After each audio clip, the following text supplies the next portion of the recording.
Yeah, I'd open by saying that Gary Stoken and the people in this event, the organization's first class. They do an unbelievable job. I love playing in this game. I love playing in this venue. Our kids embrace it. I thought our fans embraced it. Do a tremendous job, and it's really a credit to the people with the Chick-fil-A kickoff game and what they do. So never played here that it wasn't a great atmosphere, and it certainly was today, college football. Hey, raise your hand if you have questions. We'll get a microphone to you. Let's start right in the middle. Second row in the middle. Kirby, I know you guys try to prepare for everything. Could you have imagined a better execution and just performance by your offense in particular, but your defense didn't give up a touchdown today either? I was really proud of the way our kids played. You know, we tried to talk about coming out and playing as we were hunting, and we wanted to play connected football. That was all we talked about all week. We're going to play connected. We're going to play aggressive.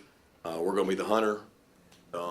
Kids kind of bought into that theme, and they like playing here. Offensively, we did execute at a high level, which you have an experienced quarterback and you have experienced players, you can do that. Coach Monken and his offensive staff had a good plan. They played well. Defensively, we were a little more bend, but don't break. You know, at the half, we both had 14 first downs. Really had not stopped them. Like either team had punted. So some opportunistic turnovers really helped the defense. Next question on the left front row. Coach, you talked defensively. One of the players that stood out was freshman Malachi Starks. What did you see from him in this game that you liked and want to improve? And what went through your mind when he got that interception?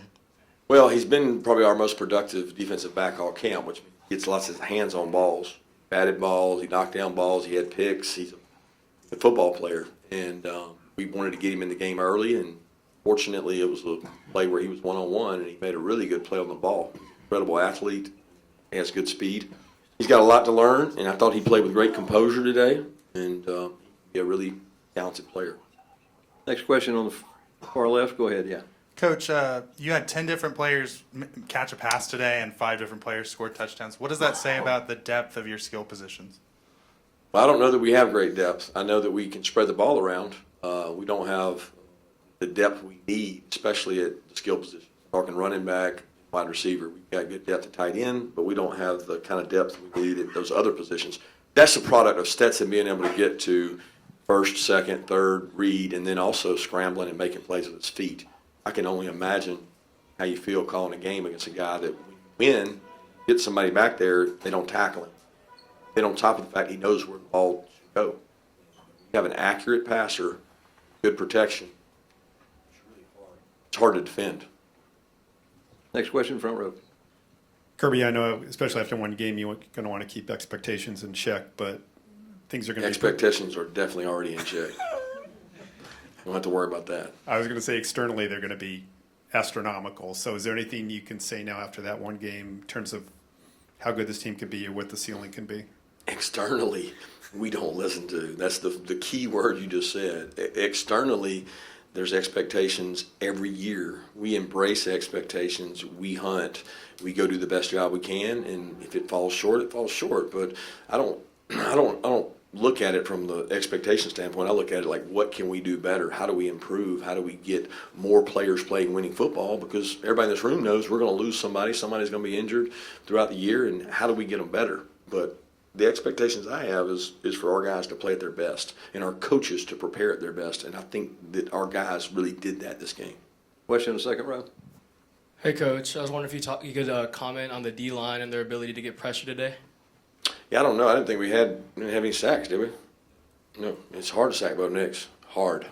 He's smart. He knows where to go with the ball. Their plan on third down was to throw the ball before you got there. You know, we had some pressures called, and doesn't matter if you throw the ball in 2.1 seconds. And they screened us a lot.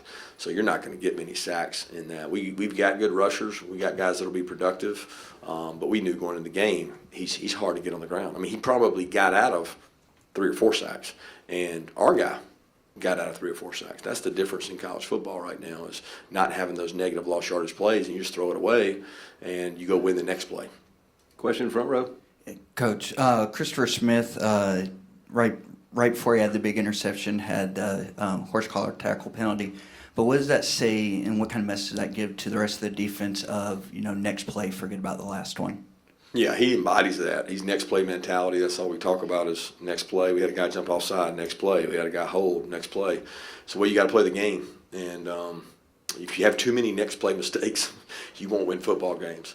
But you have to play the next play as if nothing happened. And I thought, we had several guys make some mistakes today that overcame those.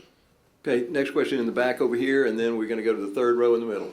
Yeah, Coach, before the game got out of hand, right there before the half, you guys had 21 pass attempts to just 9 runs. Is that just something that was available today, or is that something we should look into for a bigger narrative that's probably not there? I don't know. I mean, you take what the defense gives you, right? And if they're willing to give you a chance to make those plays and throw the ball around, I mean, we think Stetson does it well. We think we got good skill players. It's scoring points is the name of the game. So we want people that want to come play in this offense. And I think when you watch what they did today, if you're watching from home, you're saying, man, I'd love to play in that offense. They throw the ball around, they toss it around 30 for 37 for how many yards? I don't know. I mean, he threw the ball really well. So passes, he threw a lot of passes for a lot of yards. And I think that's a credit to the offensive staff for the planning they had. Kirby, a lot's been made about the tight end talent you have, but what's the value of having a third-year coordinator with guys at the skill positions like McConkey, A.D. Mitchell, McIntosh that have experience in this offense? Yeah, it makes games like this much easier, right? It's kind of like the reverse of last year. We had guys on defense in those same spots, and they were really comfortable and confident, and it was reverse of that this year in terms of offense. You got to realize we went against that for 2 scrimmages with our defense, and it's frustrating because you got a guy that you can't get on the ground. He makes a play. You got good skilled players. If people execute at a high level and do their job, then you become hard to stop and you become efficient. And I think that we could be more explosive because some of our explosives came off broken tackles. But we want to be able to throw the ball down the field and we want to be able to spread the ball around. Okay, on the left here. Yeah, second row, go ahead. Yeah, Kirby, it seemed like y'all have made a conscious effort to get both Kenny and Kendall the ball, throwing it to him out of the backfield. Just what did you see from those two as, like you mentioned throughout the fall, you look to replace the production from James Cook as a receiver? Yeah, I think you want to get the ball to players that can make plays and make people miss. So when you start ranking the chart, you say, okay, who do you have that are going to make people miss and extend plays?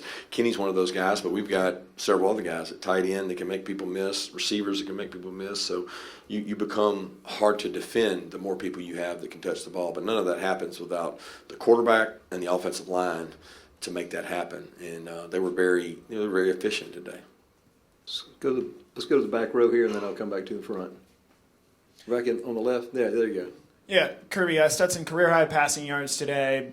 Obviously told he's the starter off season. Is there anything to that, or is it just he went out there and played within himself? I mean, yeah, there's something to him being the starting quarterback the whole time, right? Like if we had rotated 1s and 2s and you guys had debated who the starter was, would he have played this well today? I don't know. I don't think Stetson really gets affected by anything I do, you do, or anybody does. Stetson lives in his own world, and he does a really good job of blocking out all the noise. The guy had a flip phone, okay, in 2021. So he doesn't really get into all that, and I think that's what his kind of edge is.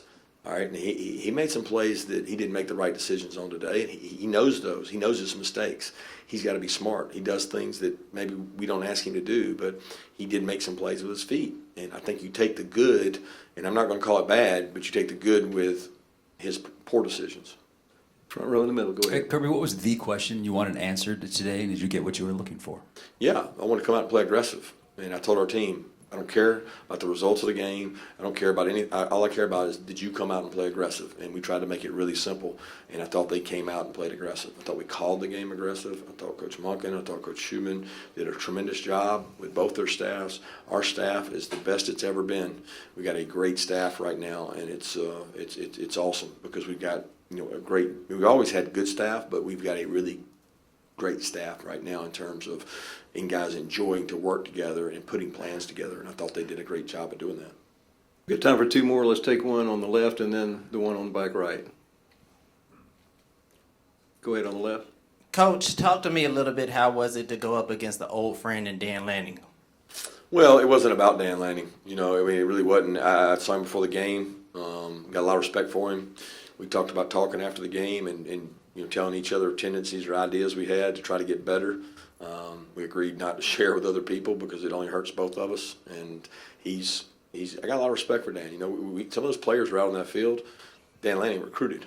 And Dan Lanning did a tremendous job for the University of Georgia while he worked for the University of Georgia. And now he's working for Oregon. He's going to do a really good job at Oregon. He's relentless. And they'll bounce back from this. And he knows that we got better players. And he'll never say it, but he knows we got better players, and I respect how he works. You got a last question on the back? Back On the- here. oh. Yeah, got two. One, are you suggesting that Stetson no longer has a flip phone? I don't think he does now. I think somebody said he didn't. I don't know. I haven't checked. And Georgia's one of the only teams that didn't really go out and get a lot of transfers in the SEC. Was that a strategy by you coming into this season for one reason or another? No, people always ask that question. I'm not anti. I think it's awesome to get a transfer that can help your team somewhere, right? And we lost out on some guys that we wanted to get. And once we lost out on the players that we thought improved our team, we weren't going to take a transfer so that I wouldn't have to answer a question about not taking a transfer. So we didn't want to just do it. We wanted to upgrade our roster. And if you don't feel like somebody upgrades your roster, then don't do it. And you're always exchanging a transfer for a high school kid that you could bring in here and develop. And that's a lot of college coaches' fear right now. They don't want to bring a high school kid in because they're worried they're going to leave. So you better do a good job of farming your own place and make sure they understand that it's not easy here. It's hard. But if you buy into hard, you'll be like those 10 other football players in there that are playing the National Football League right now that are shaking their hands. And they love it. So that's what we're trying to sell is come hang out with Trayvon, Jordan, N'Kobe, George Pickens, and all those guys, and you'll be like them one day if you work. And the kids that we attract are usually the ones that want to stick around and do that. Thanks, Coach. Thank you, guys.